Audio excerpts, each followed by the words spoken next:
Well, welcome back, educator friends. This is Ross Braun, and you are listening to the School Life Series. Shout out to everyone who may be listening for the first time. Shout out to everybody that's followed along with all 3 episodes. So, we are continuing our quest to provide educators with resources, information, and just expertise that they need for their school life. From incredible educators from around the country. So last week, we had Naomi O'Brien from Los Angeles, and she gave us some awesome content regarding literacy and specifically the science of reading. So if you haven't listened to that, make sure you go back and give that a listen. But today we are continuing our role with yet another, I would call this guy an edu rock star. So I had the absolute pleasure of meeting CJ this summer at the Get Your Teach On National Conference, where we both presented at in Dallas. And man, as soon as I met CJ, I was just like, this guy is one of the coolest teachers and just human beings that I've ever met. And we sat together a couple nights, had a drink together, and I just got to know you, and I couldn't get enough, And so thanks for coming in. I haven't known you a short time. I've only known you a short time, but really I'm happy that I can call you a friend. I've reached out a couple times, with questions and stuff, and you've got an awesome journey you're going to share about, but let's just jump in. So you're from West Philadelphia currently, CJ, and tell us about yourself. So first of all, I want everyone to know that we met while learning to dance to Footloose. Yes, that's a true story.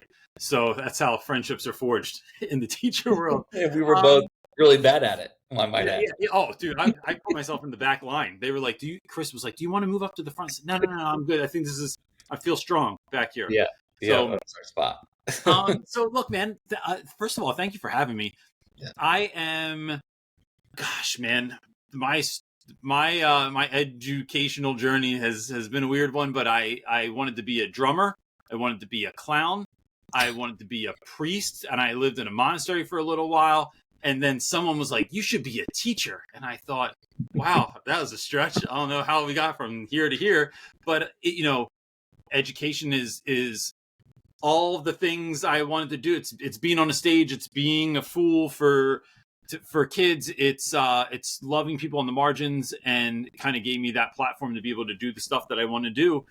And so here we are, almost 20 years later. I was in the classroom for almost 20 years. And then outside of that, I run this business, Real Rap with Reynolds. I have 2 kids, 2 pets that I didn't want, that I love. And my wife that I've been with for longer than I haven't been with. So that's my bio in a chunk there. That's awesome. So you taught in Philadelphia, right? Yeah, in West Philadelphia, all boys school there. At the high school level. Yeah, in 9th grade literature, and I taught an elective for more than a decade called the history of hip hop. Yeah, history of hip hop. Cool. And just so everybody knows, you can't rap. You're the Real Rap with Reynolds, not rap. Zero ability to rap. Yeah, a lot of people think I can rap, but that was, I shouldn't have picked the name, man. My students, Real Rap is what my students say when they come in, and they tell everyone they got to step away because someone needs to have Real Rap with Reynolds. And so when we started the YouTube channel, I just thought it was funny. And I didn't think anyone was going to watch my YouTube channel. I thought it was just like me and my students got a kick out of it. And then it turns out that slang, certain slang doesn't go beyond, the place that you live. So no one else got it, and everyone thinks I rap now. Yeah, that's awesome. I'm guilty of that. When I first met you, I was like, all right, here we go. Let's go. Yeah. And nothing. But you're still one of the coolest human beings I've ever met, even though you can't rap. And real quick, we were just kind of talking before we went on here, but big move coming up for your family. I watched you shared a video this week, and tell us about that real quick in a nutshell. Yeah, so we have decided to move to eastern New Mexico, right on the Texas border. And I have never lived outside the Philadelphia area in my life for any extended period of time. And so looking for new adventures, looking for some small town, bringing my kids up in a smaller town where there's not all the madness of the city and all the things kids get exposed to in the city sometimes. So, really, really looking forward to it. Not anything I thought I'd ever, if 18-year-old me was ever questioned, they would go, wait, what? Where are you moving? The desert? But yeah, for sure. That's where we're going. Isn't that funny when you look back on life and just think you're in places you never thought you'd be, but you're in the right places for the right reason. And Fact. I'm just inspired by this, by your move and what you're doing for your family and what you guys. So I'm looking forward to following the journey.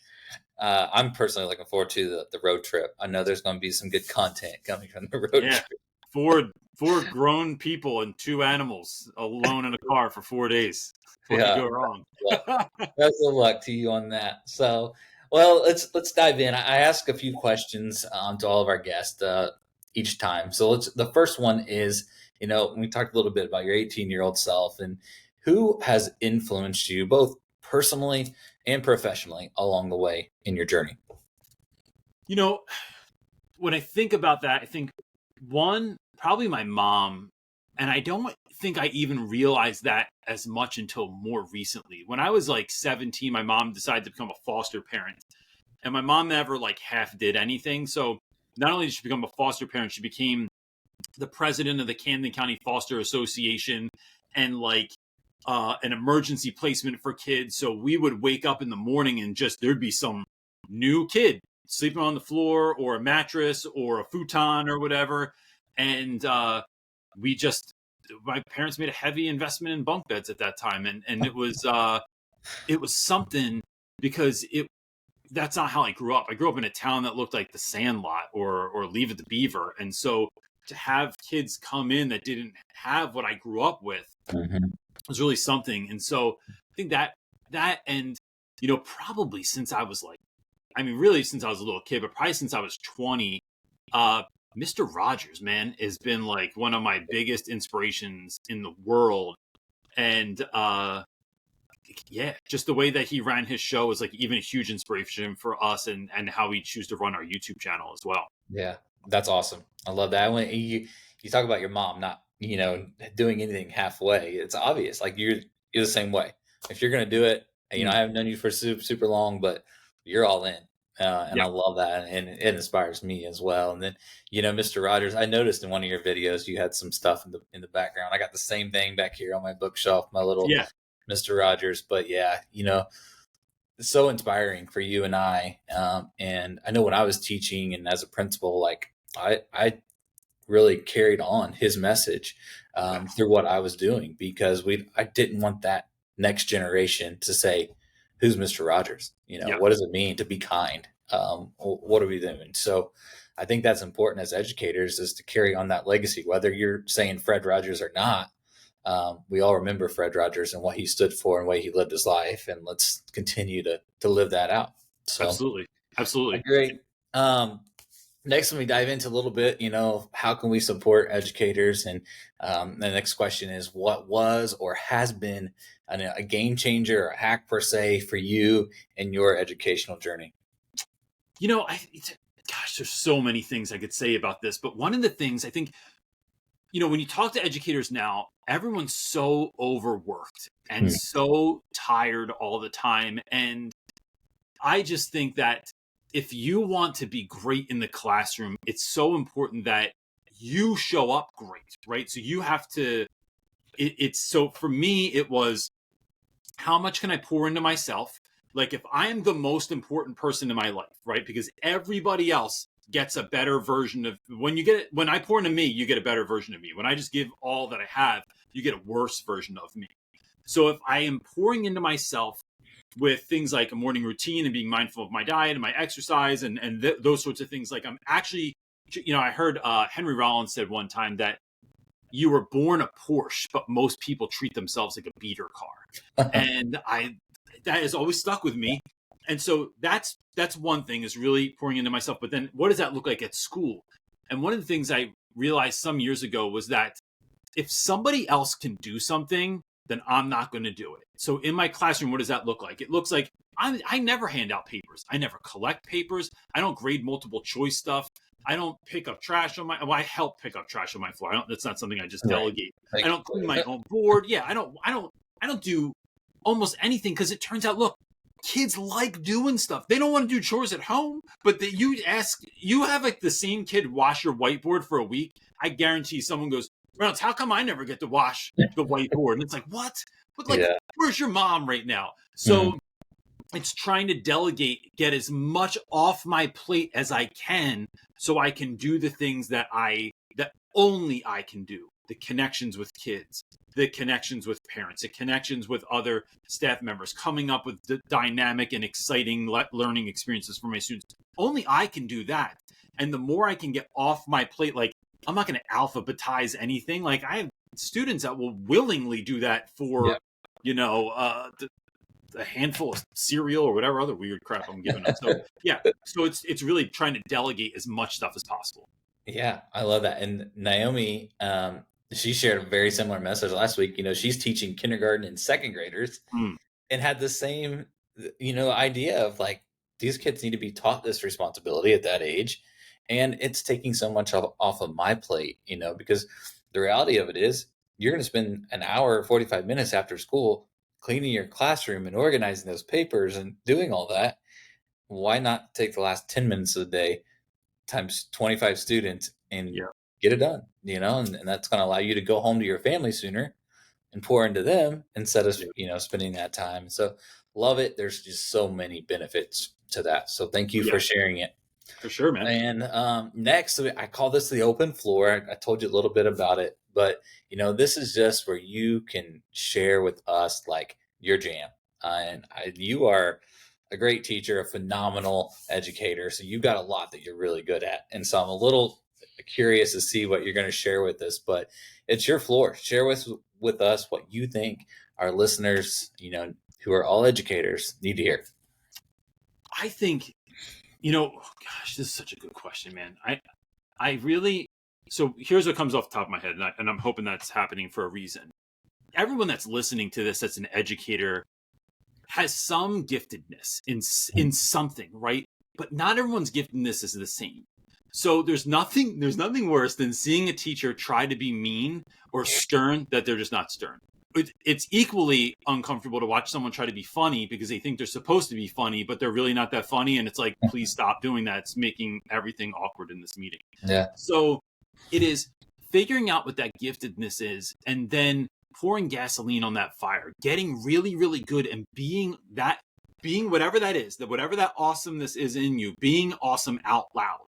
And so I think when we all do that, it helps the school become a very unique place for young people, and it allows us to fill gaps that are there otherwise. So for me, that has always been building relationships. It's something that I, since I was young, have had. Like, this still happened to me the other day. I was standing in line at the gym, waiting. I had to get something done at the desk, and some little kid comes up to me out of nowhere. Right? I'm not even looking at him. Comes up to me, and he goes, do you like dinosaurs? And his mom's looking at me like, what you? I'm like, yo, I'm just standing here. Like, I didn't say anything.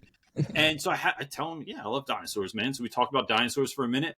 But that sort of thing always happens to me. So what I do in school is I make myself visible and available to students. I just try to be places where kids are and talk about things that they like talking about, because building relationships is everything in schools. And so, but that's me living into that gift that I've been given. There's a lot of stuff I'm not good at, right? I'm not good. I told you, not really good at texting people back all the time. Not good at emailing people back all the time. Not good at can't really hand in my paperwork on time. Most of the time I usually get like a pretty angry email at the end of the day.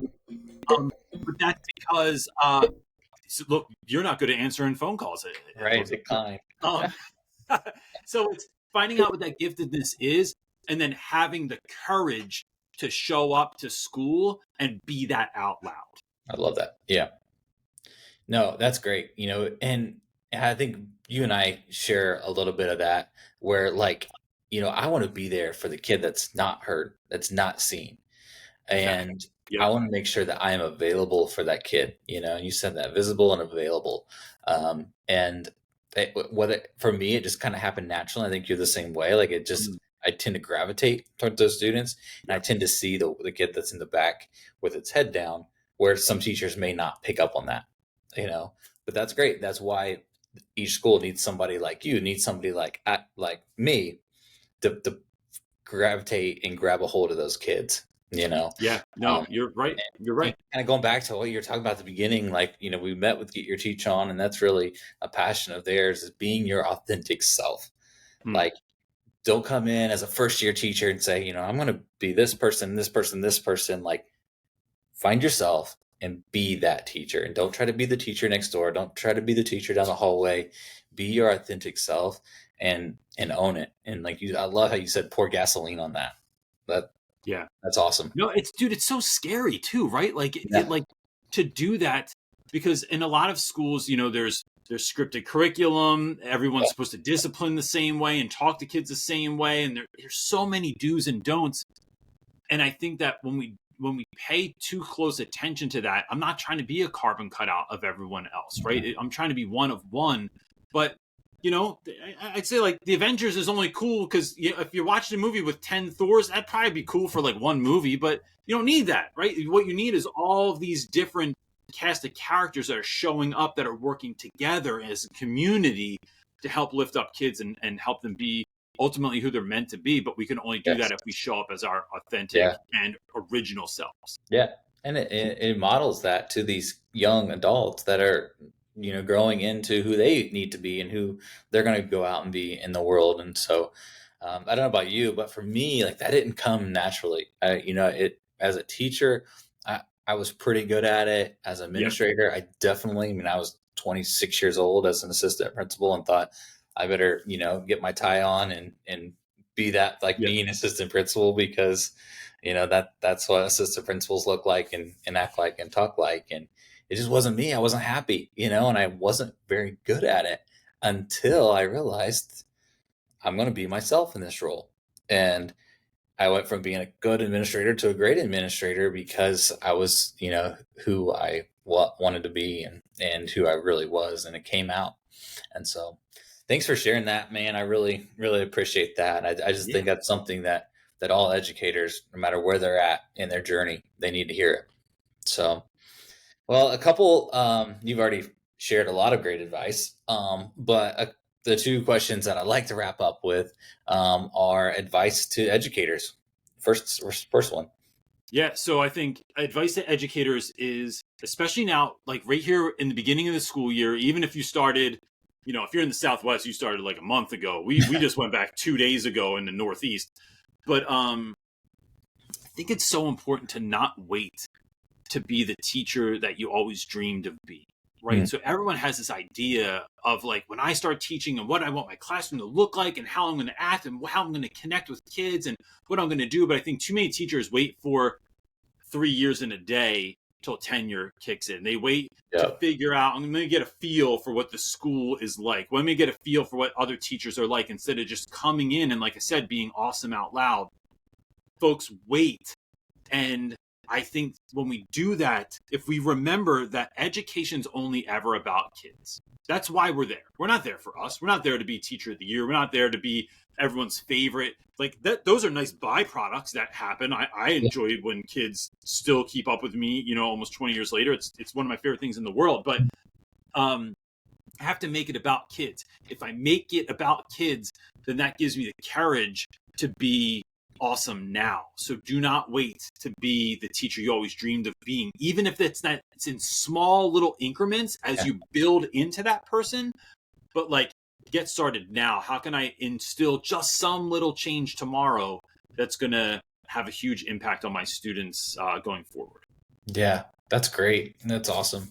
And I would see that as an administrator, like, it would be like in their third year, these teachers would start doing some amazing lessons and like really trying things outside the box. And I would ask them like, hey, why are you not just doing that? And we're like, well, I can't get riffed anymore. Like, we haven't ripped teachers, and how long you're not going to get riffed. Think Yeah. about the culture of this building. Like, it's not going to happen. I want to see you try new things and model that Can to you your imagine kids. any other job or anything else in the world? What if your wife waited 3 years in a day to really let you know who she was? But what Yeah. you would be like, I married someone that's psychopath, right? Or like if you got a job doing anything else, you're Yeah. like, I can't even let them know how good of a carpenter I am. I'm right Yeah. now. I'm It's gonna, like, just get rid of that. Just do it. And it's only going to be weird for a hot minute. And then people will be like, oh, I get it all the time. That's Reynolds. He's just weird. Like if they hear a noise, they're like, that's probably Reynolds' class. I hope so. yeah. But it changes very, very quickly. And before you know it, you're just being who you are and no one even notices it anymore. Yeah, that's great. Well, then the next one, and I think back to like, my ninth to 10th grade self, I would have been knocking down the door to be in your classroom. And I'm sure that was the case for your 20 years in the classroom. And I'm sure you gave just, thousands and thousands of gems of advice to students along the way. But what's one that you would always give to your classes, your students, year in and year out? So when I think about advice to students, I always think about kids that are really reluctant to do work, to try hard. Um, we do this experiment when I do talks, live talks, where I stole this from this guy Seth Godin, who in a talk I ask everyone to raise their hand as high as they can. And then when they do, I go, all right, can you just raise it a little bit higher? And then I'd say about 75% of the crowd raise their hand a little bit higher. Why didn't you just do it the first time? And I think that's because we're trained by school. I think we're trained to like not give, if you show everyone how good you are, what's the reward for doing a good job? It's more work. And so we have kids that are reluctant to give their all sometimes. Mm-hmm. And or to try it all, or to really Yeah. believe that this even matters. And so I love working with those kids, man, because they're the ones that like make you. They will make you go home and drink a whole box of wine sometimes because you're just worried about them, right? You're so concerned, you can't Yeah. figure it out.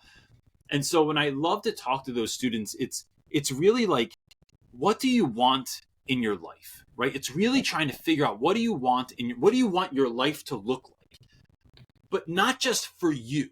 Right, the kids will always tell you about their car, their job, their what they are going to do. Yep. What about your mom?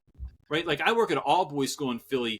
98% of my boys do not have a father that's an active participant in their lives. Right, this is a statistic from the school. Yeah. Most of their parents, most of their moms or grandmoms are working 2 jobs just to keep things going. So my question is, do you want to be a blessing to your parents, right? Like, do you want to show up and be a blessing? Your mom's worked 2 jobs your whole life on her own, helping you to be still keep going. New sneaks, new clothes, all food in the pantry. Yep. Are you going to be a blessing or a hindrance to her when you get out of high school, right? So, like, wouldn't you like to? What if you could retire your mom? What if your brother and sister you could get a 2-bedroom apartment because when your little brother comes and stays with you, he's got his own spot and it's hooked up and you've got his game system in there. You can take him out to get real haircuts on his birthday. You can spend some bucks on him and take him out and get him what he really wanted. Like, what if we start thinking about that? And because here's why that's important, Ross. Because when kids start thinking about things beyond themselves, then school is really just becomes a game. And so my question to kids is, because my students would always say that they would die. This is my guys all the time. I would die for my brother. I'd die for my mom. My question is, would you live for them? Because if you would, then you with your head down right now is leading to nothing in the future. So you're telling me right now that you're letting a 5-paragraph essay get in the way of your little brother getting real haircuts instead of kitchen cuts? You're going to let math class get in the way of you being able to help your mom make ends meet finally? Yeah. And when you can empower a kid like that, now the future isn't just about them. It's about the people that they love and how they can become a contributing member of their family and be the generation that makes the switch forever for everyone that comes after them, because they change the game in their family. That is incredible, CJ. That's why I had you on here. That is why your content, your voice needs to be heard nationwide, because that message needs to be shared with students across the country in every school, not just the all boys school in West Philadelphia. It needs to be everywhere. So thank you so much for sharing that and sharing that with our listeners. Hey, we got a couple minutes left, and that's kind of all the questions, but I'm going to throw some at you. I know you can handle this. So Hit it. I saw something the other day that you put out about challenging behaviors. And oh my goodness, kindergarten through 12th grade, behavior is at an all-time high in our educational system in America. And there's a lot of factors pouring into that. We don't need to dive into that. But what's 1 or 2 tips that you can give to our listeners to get that student that is just refusing to listen, refusing to work, refusing to respect you? How do you pull them out and flip the script? I think that, so look, the way I build relationships with students is I meet you where you are, without any, I care for you for the person you are right now without any hope that you're ever going to get better. I'm still going to be loving to you and caring to you and things of that nature, right? So that's one, right? So I meet you where you are. I want to then find out what you're interested in, and do I do a project in the beginning of the year called the Life Odyssey, where I want to know 10 things about your life between birth and now that made you into the person that you are today, right? That right there gives kids a platform to share all kinds of stuff, and you learn tons of things about students. But even for those reluctant students that don't really want to participate in anything, it's just meeting them where they are. I'm not disappointed that you're not doing work. I'm not going to yell at you. I'm not going to get mad at you. This is your life, but I'm still going to show up and care for you every day. And when kids, it's that old adage of like, kids don't care what you know until they know that you care. So what does care look like? I think care is a verb. It's not just, I can't just tell you I care. I got to show you. I got to show up every single day, time and time again, and just talk to kids, talk to them about my life, listen to them about their lives. And I think when we start doing that, what we start doing is helping kids that often don't know. Look, I'm not a therapist. I don't pretend to be one. Yeah, I get it. I realize that, like, look, 99% of the problems that my students have, I do not have advice for. But I do know this, that your attention is better than your advice sometimes. Mm-hmm. By just sitting with someone in their hurt and listening, now when someone knows that you care, they start listening to you differently. I think that teamed up with every single thing you do in your classroom, every lesson, every rule, every policy, every procedure has to have a strong why behind it. Because when kids go, why do we even have to do this? Bro, I have the answer. So every day, Reynolds, why do we have to do a journal entry? Every day we write journals, and all my journals are based on students. Yep. Why? Because you're important, because your story is important. I don't think you know that your story is important, because I think that most kids are told speak when spoken to and then are never spoken to. And so when we give kids a platform to share who you are, what you think, what you feel time and time again, we start normalizing sharing our story and sharing who we are and what we think. And that builds this sense of you matter. You matter to me. You matter to our class. I want you to matter to you. And then on and on and on. I could go about that. But I think that is this part of it, is this connection piece, and letting kids grow into that in a time frame that works for them. It's not pressuring them, right? It's like, let them get to that place, and then when they're there, let's go. Now education is easy. Once we know that you care, like diagramming sentences is like not that hard, bro. Yeah. So, yeah. No, man, that is why you are on here. It's just incredible. And it just resonates with my vision and how I want to live as an educator and as a person and what I want to share to the world. I would see that as the administrative side. So many times kid comes up and just mad and angry and is acting out. And first words is, she just doesn't get me. And she doesn't understand what I'm going through. And that relationship wasn't there. Yeah. And so, what I remember one time I had a kid throw a Huggy, a little juice box against the wall, splatters everywhere. And 20 minutes later, he's on my shoulder crying because we got to the root of what was going on that day, And so, and that happened just time and time again with different students throughout the years. So, hey, our time is up, man. I cannot thank you. This is why you are on here. I'm telling you, you are incredible. I'm thankful to know you, to be able to call you a friend, and just be able to share your voice and with the rest of the world and all of our listeners here.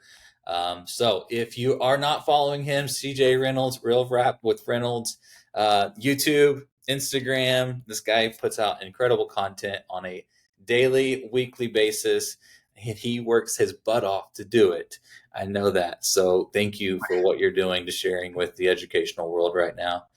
Yo, thank you, man, for even having a show like this. Like it's a really big deal. Like there's not enough of this out there. And so thanks for creating a platform like this. It's absolutely. Awesome. Absolutely. I appreciate it. I look forward to connecting in the future, man. Good luck with your move to New Mexico. To all of our listeners, thank you for tuning in again. We'll be back. Thank you, as always, to School Life for sponsoring the show. And we will see you next time.